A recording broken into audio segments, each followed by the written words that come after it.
Hello guys, നമസ്കാരം. പുതിയൊരു വീട്ടിലേക്ക് എല്ലാവർക്കും സ്വാഗതം. നമ്മളിൽ ഒട്ടുമിക്ക ആൾക്കാർക്ക് പോകാൻ ഭയങ്കര ആഗ്രഹമുള്ള സ്ഥലമായിരിക്കും അല്ലേ ലഡാക്ക് എന്ന് പറയുന്നത്. അപ്പോൾ ലഡാക്ക് ട്രിപ്പ് നമുക്ക് എങ്ങനെ പ്ലാൻ ചെയ്യാം എന്നുള്ള വീഡിയോ ആണിത്.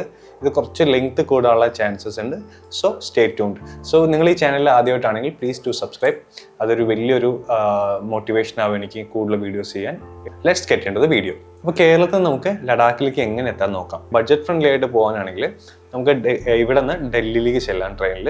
അവിടെ നിന്ന് ജമ്മുവിലേക്ക് ട്രെയിൻ എടുക്കാം. അവിടെ നിന്ന് ബസ് എടുത്ത് ശ്രീനഗർ ചെല്ലാം. ശ്രീനഗറിൽ നിന്ന് നമുക്ക് അഗൈൻ ബസ് എടുത്ത് ലേ എത്താം. പക്ഷെ ഇത് ഭയങ്കര ടൈം ടേക്കിംഗ് ആയിട്ടുള്ള പരിപാടിയാണ്. ഒരുപാട് ദിവസങ്ങളെടുക്കും.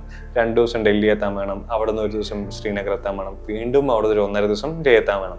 അതല്ലാതെ ഡൽഹിയിൽ നമ്മൾ ചെല്ലുവാണെങ്കിൽ ഡൽഹിയിൽ നിന്ന് 1300 രൂപയ്ക്ക് അവിടെ നിന്ന് ബസ്സുണ്ട്. ഡൽഹി ടു ലേ ബസ്സുണ്ട്. പക്ഷെ അത് എല്ലാ സീസണിലും ഓപ്പൺ ആയിരിക്കില്ല. പിന്നെ വന്നിട്ട് നമുക്ക് പോകാൻ പറ്റുന്നത് ഇവിടുന്ന് ഡയറക്റ്റ്ലി ഫ്ലൈറ്റ് എടുക്കുന്നതാണ്. ഒന്നില്ലേ കൊച്ചിയിൽ നിന്ന്, കോഴിക്കോട് നിന്ന്, കോയമ്പത്തൂരിൽ നിന്ന്, നിയർ ബൈ ഏത് എയർപോർട്ടാണ് ഉള്ളത് അവിടെ നമുക്ക് ഫ്ലൈറ്റ് എടുക്കാം. അത് കുറച്ച് എക്സ്പെൻസീവ് ആയിട്ടുള്ള പരിപാടിയാണ്. അതല്ലാതെ കുറച്ച് പക്ഷേ ഫ്ലൈറ്റ് എടുത്ത് പോകാന്നുള്ള പരിപാടി ഞാൻ പറഞ്ഞുതരാം. അതെങ്ങനെയാണെന്ന് വെച്ചാൽ ഇവിടെ നമ്മൾ ഡയറക്റ്റ്ലി ഡൽഹിയിലേക്ക് ട്രെയിനിൽ ചെല്ലുന്നു. ഞാൻ അങ്ങനെയാണ് യൂഷ്വലി ചെയ്യാറ്. അവിടെ നിന്ന് ഫ്ലൈറ്റ് എടുക്കാം. Delhi to Leh flight charge വളരെ ചീപ്പാണ്. ചിലപ്പോൾ 2500 3000 അകത്ത് തന്നെ നമുക്ക് ഫ്ലൈറ്റ് ചാർജ് കിട്ടുന്നതാണ്. ഓക്കെ, ഇപ്പം ടാക്സിയിൽ ട്രാവൽ ചെയ്യണോ ക്യാബിൽ ട്രാവൽ ചെയ്യുന്ന ഇഷ്ടമുള്ള ആൾക്കാർക്ക് ഇവിടെ സ്കിപ്പ് ചെയ്യാം മൊത്തത്തിൽ. കാരണം ഇനിയുള്ള അങ്ങോട്ടുള്ള എല്ലാ കാര്യങ്ങളും ബൈക്ക് റൈഡിനെ കുറിച്ചിട്ടുള്ള, ബൈക്കിൽ നമുക്ക് എത്ര ദൂരം എടുക്കും, എത്ര നേരം ആവും, അങ്ങനെയുള്ള കാര്യങ്ങളാണ്. അപ്പം ഞാൻ ഈ വീഡിയോയിൽ ബൈക്ക് റൈഡേഴ്സിനാണ് കൂടുതലായിട്ട് പ്രയോറിറ്റി കൊടുക്കുന്നത്, കൂടുതലായിട്ടുള്ള മൊത്തമായിട്ടും. So please to skip this entire video, sorry. അപ്പോൾ ഡേ 1 നിങ്ങൾ ഫസ്റ്റ് ദിവസം നമ്മൾ ലേയിൽ എത്താണ്. ബൈ ഫ്ലൈറ്റ് ആയിക്കോട്ടെ അല്ലെങ്കിൽ ബൈ റോഡ് ആയിക്കോട്ടെ. അറ്റ്ലീസ്റ്റ് 2 days എങ്കിലും 48 hours എങ്കിലും നമുക്കവിടെ അക്കോമഡേഷൻ ആവശ്യമുണ്ട്. 2 days നമുക്ക് പ്രോപ്പർലി ലേയിൽ തന്നെ നിൽക്കുക, റെസ്റ്റ് എടുക്കുക. അപ്പോൾ ഡേ 1 നമ്മൾ എന്താ ചെയ്യേണ്ടത് വെച്ചാൽ ഫുള്ളായിട്ട് റെസ്റ്റ് എടുക്കുക. ഈ ആവശ്യത്തിൽ കൂടുതൽ വെള്ളം കുടിക്കുക, ഹൈഡ്രേറ്റഡ് ആയിരിക്കുക. കാരണം ഹൈ ആൾട്ടിറ്റ്യൂഡ് റീജിയൻ ആണ്. നമുക്ക് പല രീതിയിലുള്ള ഡിസ്കംഫർട്ടും വരാൻ ചാൻസസ് ഉണ്ട്. സോ ഡേ 1 നമ്മൾ ഫുള്ളി റെസ്റ്റ് എടുക്കുന്നു. ജസ്റ്റ് ഒന്ന് മാർക്കറ്റൊക്കെ വാക്ക് അറൗണ്ട് ചെയ്യുന്നു, ജസ്റ്റ് ഭക്ഷണം കഴിക്കുന്നു, വേണമെങ്കിൽ ചായ കുടിക്കാൻ പുറത്തിറങ്ങാം, അങ്ങനെ ജസ്റ്റ് ടൗൺ ഒന്ന് കാണുന്നു. ഡേ 2 നമുക്ക് രാവിലെ ബൈക്ക് റെന്റ് ചെയ്യാം. ഞാൻ യൂഷ്വലി ബൈക്ക് റെന്റ് ചെയ്യുന്നത് ഭാരത് ബൈക്ക് റെന്റൽസ് എന്ന് പറഞ്ഞ ഏജൻസി ഉണ്ട്. യാഡ്സോ എന്നാണ് അവിടുത്തെ ഓണറിൻ്റെ പേര്. പുള്ളി നല്ലൊരു പേഴ്സണാണ്, നല്ല സർവീസാണ്. ഏറ്റവും കുറഞ്ഞ റേറ്റിൽ നിങ്ങൾക്ക് നല്ല ബൈക്സ് കിട്ടും. അപ്പോൾ പ്ലേസസ് വിസിറ്റ് ചെയ്യാനുള്ള ഡേ 2 സംഗം പോവാം. ഓക്കെ, മാഗ്നറ്റിക് ഹിൽസ് പോവാം, ലേ പാലസ് വിസിറ്റ് ചെയ്യാം, തിക്സേ മോണസ്ട്രി വിസിറ്റ് ചെയ്യാം. ആൻഡ് അറ്റ് ദി എൻഡ് സൺസെറ്റിൽ ശാന്തി സ്തൂപ്പ വിസിറ്റ് ചെയ്യാൻ പറ്റും. ശാന്തി സ്തൂപ്പ ടൗണിൽ നിന്ന് വെറും 3 കിലോമീറ്റർ മാത്രം ദൂരമുള്ള സ്ഥലമാണ്. വളരെ പീസ്ഫുൾ ആയിട്ടുള്ള സ്ഥലമാണ് ശാന്തി സ്തൂപ്പ. അത് വിസിറ്റ് ചെയ്യാൻ പറ്റും. ഓക്കെ, അപ്പോൾ ഡേ 3 ഇന്നാണ് നമ്മുടെ മെയിൻ റൈഡ് സ്റ്റാർട്ട് ചെയ്യുന്നത്. ഓക്കെ, അപ്പോൾ നമുക്ക് റൈഡിന് പോകുന്ന മുന്നേ നിങ്ങൾ ലഗേജ് മാക്സിമം കുറച്ച് വയ്ക്കുക. നിങ്ങൾക്ക് ആവശ്യമുള്ള സാധനങ്ങൾ മാത്രം എടുത്താൽ മതി. അത്യാവശ്യമുള്ള സാധനങ്ങളൊക്കെ പെട്ടെന്ന് ആക്സസിബിൾ ആയിട്ടുള്ള രീതിയിൽ വേണം വെക്കാനായിട്ട്. ഡേ 3 തൊട്ടിട്ട് നമുക്ക് സ്റ്റാർട്ട് ചെയ്യാം. അപ്പോൾ ഡേ 3 നമ്മൾ രാവിലെ നേരത്തെ എണീക്കുന്നു. നമ്മൾ ആസ് സൂൺ ആസ് പോസിബിൾ നമ്മൾ ലേ വിടുന്നു. ഓക്കെ, കാരണം നമ്മുടെ ആദ്യത്തെ പ്ലാൻ കാർദുങ്ങിൽ ഡിസ്കിറ്റിലേക്കാണ്, നുബ്ര വാലിയിലേക്ക് ചെല്ലുകയാണ് നമ്മുടെ പ്ലാൻ. അപ്പോൾ ഡേ 3 നമ്മൾ രാവിലെ നേരത്തെ എണീക്കുന്നു. നിങ്ങൾക്ക് എന്തെങ്കിലും ചെറിയ സ്നാക്ക് എന്തെങ്കിലും എടുത്തിട്ട് വേഗം കാർദുങ്ങിലേക്ക് കയറാം. അപ്പോൾ ഹൈ ആൾട്ടിറ്റ്യൂഡ് റീജിയൻ ആയതുകൊണ്ട് വളരെ പതിയെ ബൈക്ക് ഓടിച്ച് മുകളിൽ കയറിയാൽ മതി. കാർദുങ്ങില ടോപ്പിൽ ഒരുപാട് നേരം നിങ്ങൾ സ്പെൻഡ് ചെയ്യരുത്. 17,000 അടി മുകളിലുള്ള സ്ഥലമായതുകൊണ്ട് നിങ്ങൾക്ക് കൂടുതലായിട്ടുള്ള ഡിസിനെസ്സും നോസിയ പോലുള്ള ഒരു അൺഈസി ഫീൽ വരാനുള്ള ചാൻസസ് കൂടുതലാണ്. സോ കുറച്ച് ഫോട്ടോസ് എടുക്കുക, വേഗം അവിടെ നിന്ന് സ്ഥലം വിടുക. നെക്സ്റ്റ് ടൂർ നമ്മൾ ഡിസ്കിറ്റാണ് പോകുന്നത്. അപ്പം നിങ്ങൾ ലേന്ന് ഏകദേശം 3 to 4 hours നിങ്ങൾ ഡിസ്കിറ്റ് എത്തും. ഇൻ ബിറ്റ്വീൻ നിങ്ങൾക്ക് ബ്രേക്ക്ഫാസ്റ്റോ ലഞ്ചൊക്കെ കഴിക്കാനുള്ള ചെറിയ കടകളൊക്കെ കാണുന്നുണ്ട്. മാഗിയോ സംതിങ് ലൈക്ക് ദാറ്റ് നിങ്ങൾക്ക് കഴിക്കാം. അപ്പോൾ ഡിസ്കിറ്റ് എത്തിയ ശേഷം ചെയ്യണമെന്ന് വെച്ചാൽ ആദ്യം അവിടെ മേ ബി നിങ്ങൾ റൂം എടുക്കാം. റൂം എടുത്ത് ഒന്ന് ഫ്രഷ് ആയതിനു ശേഷം ഡിസ്കിറ്റ് മൊണസ്ട്രി വിസിറ്റ് ചെയ്യാൻ പറ്റും. ഡിസ്കിറ്റിന് അടുത്തുള്ള സ്ഥലമാണ് ഹുണ്ടറിൽ വന്നിട്ട് നിങ്ങൾക്ക് വൈറ്റ് ഡെസേർട്ട് എന്നാണ് അവിടെ അറിയപ്പെടുന്നത്. അവിടെ നിങ്ങൾക്ക് ഡബിൾ ഹംപ്ഡ് ക്യാമൽ കാണാം. അവിടെ സഫാരി കാര്യങ്ങൾ, അഡ്വഞ്ചർ ആക്ടിവിറ്റീസ് എല്ലാം ഉണ്ട്. അത് നിങ്ങൾക്ക് അന്നത്തെ ഡേ ഫുള്ളായിട്ട് അതിലേക്ക് സ്പെൻഡ് ചെയ്യാം. ഡേ 4 നമ്മൾ ഡിസ്കിറ്റിൽ നിന്ന് ടുർട്ടുക്കിലേക്കാണ് പോകുന്നത്. ഏകദേശം 3 മണിക്കൂർ യാത്രയുണ്ട് ടുർട്ടുക്കിലേക്ക്. വളരെ ഗംഭീരമായിട്ടുള്ള, വളരെ ബ്യൂട്ടിഫുൾ ആയിട്ടുള്ള, വളരെ കാം ആൻഡ് ക്വയറ്റ് ആയിട്ടുള്ള ഒരു ബ്യൂട്ടിഫുൾ വില്ലേജാണ് ടുർട്ടുക്ക്. നമ്മൾ പാകിസ്ഥാനുമായിട്ട് ബോർഡർ ഷെയർ ചെയ്യുന്ന ഒരു ഏരിയയിലുള്ള ഒരു പ്ലേസാണ് ടുർട്ടുക്ക്. വളരെ ബ്യൂട്ടിഫുൾ ആയിട്ടുള്ള, വളരെ അടിപൊളി നല്ല മനുഷ്യരുള്ള ഒരു സ്ഥലമാണ് ടുർട്ടുക്ക്. എനിക്ക് ഒരുപാട് ഇഷ്ടമുള്ള സ്ഥലമാണ് ടുർട്ടുക്ക്. അപ്പോൾ നിങ്ങൾ ടുർട്ടുക്കിലേക്ക് ചെല്ലുന്നു. ടുർട്ടുക്ക് അവിടെ ചെന്ന് റൂം എടുത്ത് ഒന്ന് ഫ്രഷ് ആയതിനു ശേഷം താങ് എന്ന് പറയുന്ന സ്ഥലമുണ്ട്. താങ് എന്ന് പറയുന്ന സമയത്ത് താങ് ഇന്ത്യയിലെ ലാസ്റ്റ് വില്ലേജ് എന്നറിയപ്പെടുന്ന സ്ഥലമാണ്. താങ്ങിൽ ചെന്നാൽ നിങ്ങൾക്ക് അവിടെ നിന്ന് പാകിസ്ഥാൻ ബോർഡർ കാണാൻ പറ്റും. അപ്പോൾ താങ്ങിൽ ചെന്ന് തിരിച്ച് ടുർട്ടുക്ക് നിങ്ങൾ റൂമിൽ വന്ന് ടുർട്ടുക്ക് വില്ലേജിൻ്റെ ടോപ്പിലേക്ക് കയറാം, ഹൈക്ക് ചെയ്ത് കയറാൻ പറ്റും. അവിടെ ചെന്ന് അവിടെയുള്ള വെജിറ്റേഷൻസും അവിടെയുള്ള കൃഷികളും അവിടെയുള്ള ആൾക്കാരെയും പരിചയപ്പെടാം. അവിടെ ഒരു മൊണസ്ട്രി ഉണ്ട് ടോപ്പിൽ, അവിടെ നിങ്ങൾക്ക് കയറാം. ഈവനിങ് മൊത്തം എൻറ്റയർ ഡേ ഇവിടെ സ്പെൻഡ് ചെയ്യാൻ പറ്റും. ഭയങ്കര പീസ് എൻജോയ് ചെയ്യുന്ന ആൾക്കാർക്ക് പറ്റിയ സ്ഥലമാണ് ടുർട്ടുക്ക്. ഡേ 5 ഇന്ന് കുറച്ച് കഠിനമായിട്ടുള്ള യാത്രയാണ്.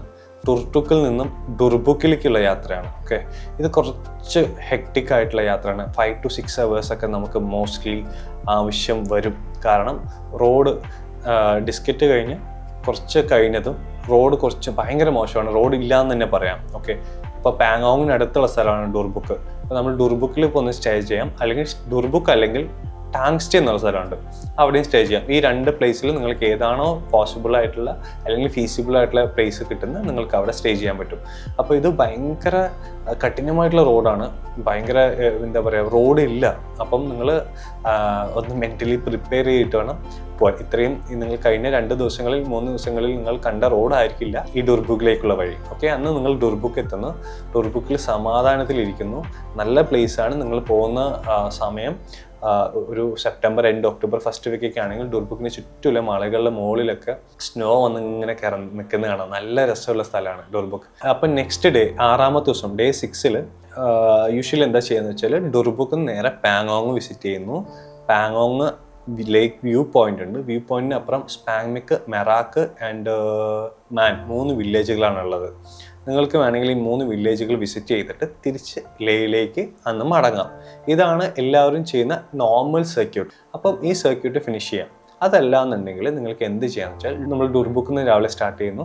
ഇപ്പോൾ സ്പാങ്മിക്ക്, മെറാക്ക്, മാൻ വില്ലേജൊക്കെ നമ്മൾ കണ്ട് ഭയങ്കര ബ്യൂട്ടിഫുൾ വില്ലേജാണ്. പാങ്ങോങ് ലേക്കിൻ്റെ തീരത്ത് തന്നെയുള്ള വില്ലേജസ് ആണ്. ഭയങ്കര ബ്യൂട്ടിഫുൾ ആയിട്ടുള്ള പ്ലേസ് ആണ്.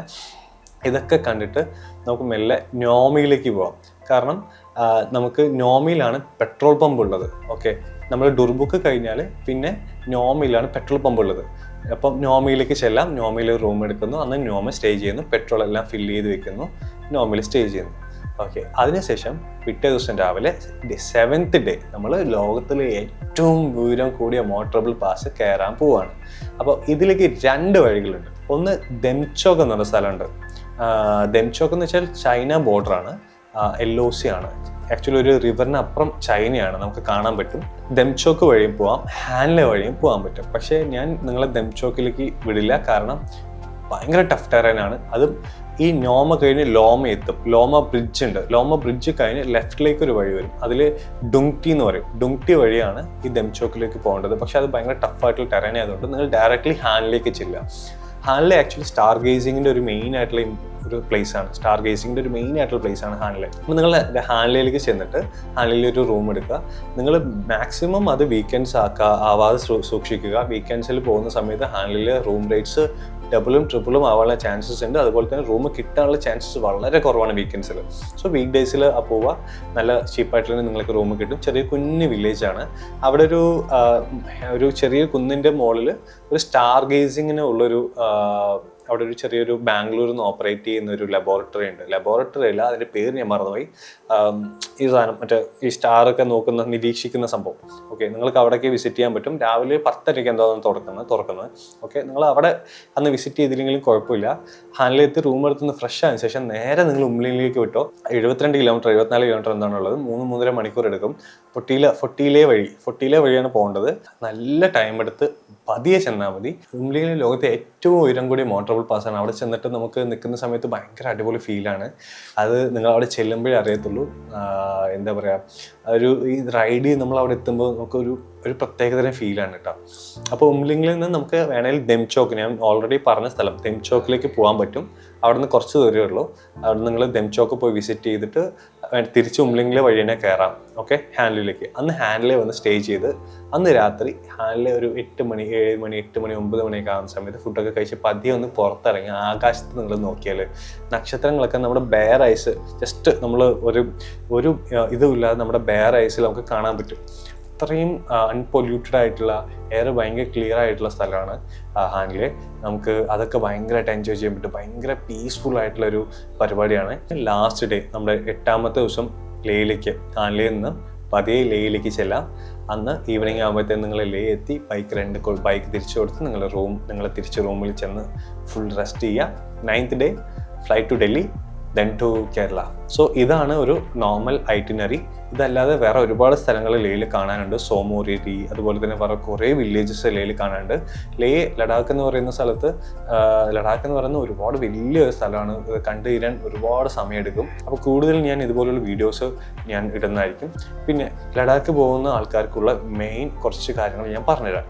നമ്മൾ Day 1 എത്തിയതും ബൈക്ക് റെൻ്റ് എടുത്ത് നിങ്ങൾ ട്രാവൽ ചെയ്യാൻ സ്റ്റാർട്ട് ചെയ്യരുത്. കാരണം നിങ്ങൾ ഏത് ദിശയിലേക്ക് ചെല്ലുവാണെങ്കിലും പാസസ് കടന്ന് വേണം പോകാൻ. ഇപ്പം നുബ്ര പോവുകയാണെങ്കിൽ ചാങ്ല അല്ലെങ്കിൽ കാർദുങ്ല പാസ് ചെയ്തിട്ട് വേണം പോകാൻ. അപ്പോൾ ഇങ്ങനെയുള്ള സമയത്ത് ചിലപ്പോൾ നിങ്ങൾക്ക് പ്രശ്നങ്ങൾ ഉണ്ടാവാം. നിങ്ങളുടെ ബോഡി അഡാപ്റ്റ് ആവാത്തതുകൊണ്ട് ഭയങ്കര മേജറായിട്ടുള്ള ഇഷ്യൂസ് വരെ ഉണ്ടാവും. നിങ്ങളുടെ ജീവൻ വരെ നഷ്ടപ്പെടാനുള്ള ചാൻസസ് ഉണ്ട്. അപ്പോൾ അത് സൂക്ഷിക്കുക. ഹൈഡ്രേറ്റഡ് ആയിട്ടിരിക്കുക, ഭക്ഷണം കഴിക്കുക, പ്രോപ്പർ റെസ്റ്റ് എടുക്കുക. ഓക്കെ, ഒരുപാട് എന്താ പറയുക, ചോരത്തിളപ്പ് കൊണ്ട് ഓരോന്ന് ചെയ്യാൻ നിൽക്കരുത്. മേ ബി നിങ്ങൾക്ക് അത് അതിജീവിച്ച് വരാൻ പറ്റുമായിരിക്കും, പക്ഷേ എല്ലാവർക്കും അത് സാധിക്കണമെന്നില്ല. സോ അത് മെയിനായിട്ട് മൈൻഡിൽ വയ്ക്കുക. പിന്നെ നിങ്ങൾ വിൻ്റർ സ്റ്റാർട്ടിങ് ടൈമിലാണ് ലേയിൽ പോകുന്നുണ്ടെങ്കിൽ ലേ മാർക്കറ്റിൽ തന്നെ ത്രിഫ്റ്റ് സ്റ്റോർ ഉണ്ട്. അതിൻ്റെ ലിങ്ക് ഞാൻ ഡിസ്ക്രിപ്ഷനിൽ കൊടുക്കാം. നിങ്ങൾ അവിടെ ചെല്ലുകയാണെങ്കിൽ നമ്മൾ വളരെ ചീപ്പായിട്ട് തന്നെ നല്ല വിൻ്റർ ജാക്കറ്റ്സും അതേപോലെ തന്നെ പാൻസും എല്ലാം, ബൂട്ട്സ് എല്ലാം അവൈലബിൾ ആണ്. അവിടെ മേടിക്കാൻ 300-400 റുപ്പീസൊക്കെ നിങ്ങൾക്ക് നല്ല ഐറ്റംസ് കിട്ടും. സോ അത്രേ ഉള്ളൂ വീഡിയോ. സോ ഈ വീഡിയോ നിങ്ങൾക്ക് ഇഷ്ടപ്പെട്ടിട്ടുണ്ടെങ്കിൽ please to like the video and share ചെയ്യുക. നിങ്ങൾ ലഡാക്ക് പോകാൻ ആഗ്രഹിക്കുന്ന ചങ്കിന് ഈ വീഡിയോ അയച്ചു കൊടുക്കുക. Thank you so much. By.